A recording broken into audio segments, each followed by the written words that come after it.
Kawasan Bendungan Hilir dikenal sebagai lokasi strategis yang menyimpan beragam kisah kehidupan urban Jakarta. Ada kenangan masa kecil hingga cerita perjuangan para perantau yang rela hidup hemat demi bisa bertemu keluarga di rumah pada akhir pekan. Simak kisahnya dalam segmen Sisi Kota.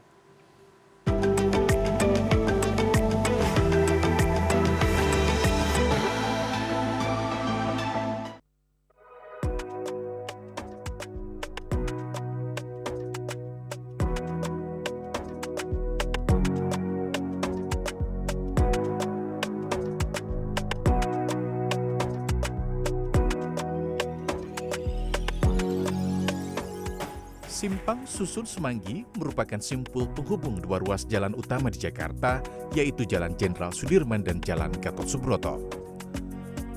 Puluhan gedung perkantoran, pusat belanja dan kampus berdiri di sekitar simpang yang dibangun pada tahun 1961 tersebut.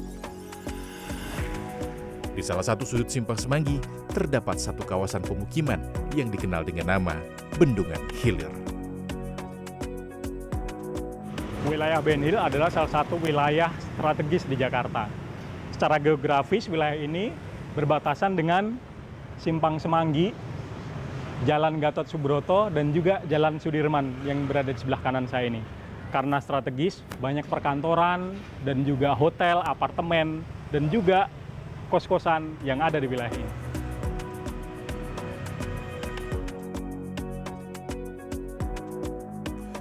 Disebut Bendungan Hilir karena di masa kolonial, pemerintah Hindia Belanda membangun bendungan yang berada di bagian hilir atau utara yang dahulu berlokasi di daerah ini.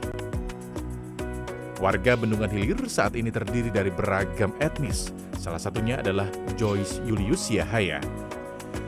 Ia menyebut ayahnya yang kini berusia 50 tahun ini merupakan PNS dari Ambon, Maluku yang kemudian pindah tugas dan tinggal di wilayah ini di tahun 1960. Joyce yang kemudian lahir dan tumbuh besar di Ben Hill mengatakan sejumlah gedung perkantoran yang kini berdiri megah di sekitar kawasan Bendungan Hilir dahulu di tahun 1980-an merupakan perumahan, perkebunan, bahkan kolam tempat ia bermain. Dulu ini merupakan rumah warga atau masyarakat. Ini Bang, kantor Iya, ini. kantor ini merupakan warga masyarakat, yaitu RW 01, RT 14, dan 1 RT hilang, menjadilah ini gedung BRI. Ada BRI 1, ada BRI 2 gedungnya. Ini tahun berapa dibangun? 82, 8 sampai dengan 84-an ini dibangun. Seiring waktu, keberadaan berbagai perkantoran di Bendungan Hilir membuat wilayah tersebut makin ramai dan berkembang karena banyaknya perantau yang datang sebagai karyawan. Para pekerja dari luar daerah yang tiba membutuhkan kamar kos maupun kontrakan membuat bisnis kos-kosan berkembang pesat. Seperti wilayah RW 01 Bendungan Hilir yang paling dekat kawasan perkantoran. Terdapat lebih dari 100 unit kos-kosan dengan harga bervariasi mulai ratusan ribu hingga jutaan rupiah per bulan tergantung fasilitas dan jarak. Untuk di wilayah RW 01 kurang lebih ada 10 perkantoran yang besar dan yang kecil ya. Contohnya seperti gedung ini BRI, PT Mori, Sudirman Suite itu perkantoran dia perhotelan dan apartemen. Jumlah warga asli RW 01 Bendungan Hilir saat ini sekitar 1.300 jiwa, sedangkan jumlah penghuni kos lebih dari 1.000 orang. Salah satunya Rizal Rohman, berusia 28 tahun, staf IT salah satu gedung perkantoran di RW 01 Ben Hill. Rizal sudah berkeluarga dengan seorang anak dan istri di Sumedang, Jawa Barat. Biaya hidup yang tinggi di Jakarta membuat Rizal mesti pintar-pintar mengatur keuangan. Untuk tempat tinggal, ia memilih kos sekitar 1,8 juta rupiah per bulan yang berjarak sekitar 300 meter dari kantornya. Terus yang kedua, nyari yang hemat dan nyaman. Rizal biasa bekerja di kantor menyelesaikan beragam pekerjaan sejak pukul 8 pagi hingga jam 5 petang. Tak hanya urusan tempat tinggal, untuk urusan perut pun Rizal berusaha berhemat. Apalagi ia harus menyisihkan biaya transportasi pulang pergi antara Jakarta Sumedang dengan menggunakan bus setiap akhir pekan.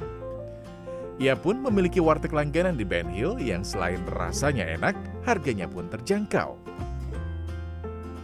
30.000 gitu untuk pengeluaran konsumsi aja gitu. Itu aja sih untuk tips hematnya.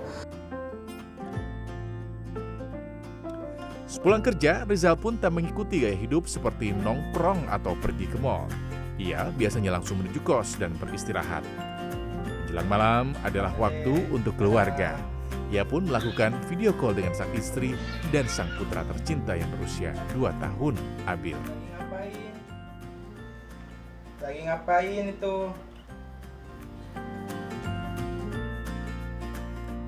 Meski kerap dilanda rindu, alasan tingginya biaya hidup dan pendidikan membuat Rizal tak memboyong keluarga kecilnya untuk pindah ke Jakarta.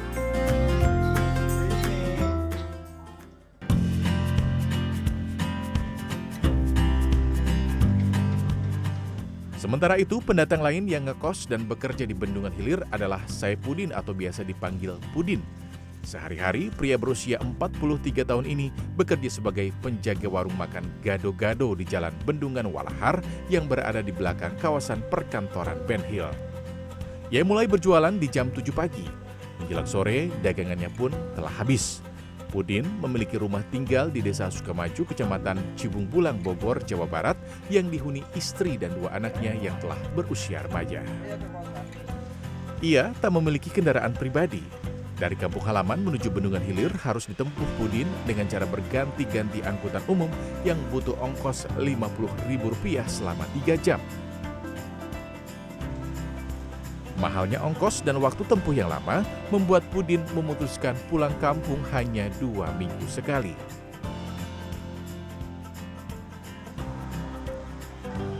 Di Ben Hill, Pudin berusaha hidup sehemat mungkin. Sepulang kerja, ia langsung menuju ke kontrakan untuk setor hasil penjualan kepada pemilik lapak makanan, yaitu Haji Suhendra. Beruntung, Pudin tak perlu membayar tempat tinggal karena disediakan gratis oleh Haji Suhendra yang juga punya usaha kos-kosan di Ben Hill.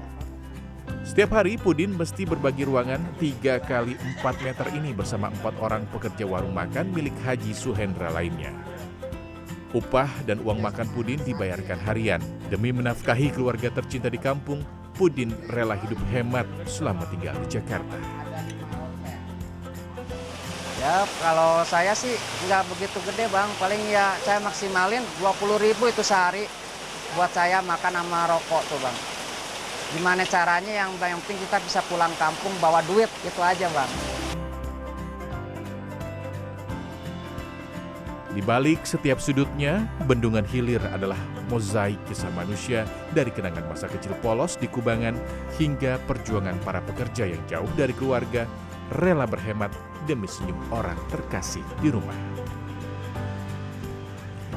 Pada akhirnya, Bendungan Hilir bukan hanya gedung tinggi dan hiruk-pikuk bisnis.